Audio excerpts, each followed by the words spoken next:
दोस्तों, भारतीय IT sector जो कभी जॉब्स का खजाना था, अब एआई और ऑटोमेशन की वजह से बदल रहा है। बड़ी कंपनियां जैसे टाटा कंसल्टेंसी सर्विस, टीसीएस ने 2025 में रीस्ट्रक्चरिंग शुरू की और 2026 में भी छंटनी जारी रखी।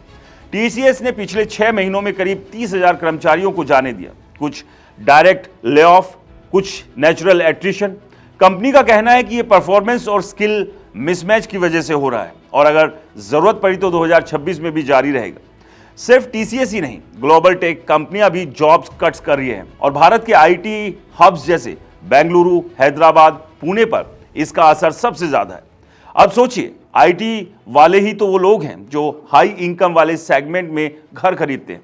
बेंगलुरु को तो सिलिकॉन वैली ऑफ इंडिया कहा जाता है। वहां व्हाइटफील्ड, वेल्लोर, इलेक्ट्रॉनिक सिटी जैसे इलाकों में रेंट और प्रॉपर्टी प्राइसेस आसमान छूते थे क्योंकि आईटी कर्मचारी ही मुख्य बायर्स थे।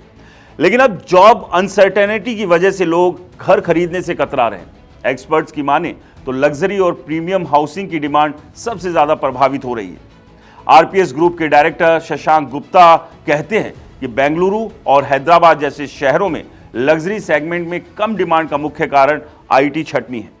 हाई इनकम वाले बायर्स निराश हैं और मिड टू प्रीमियम सेल्स पहले से ही 15% साल दर साल गिर चुकी है।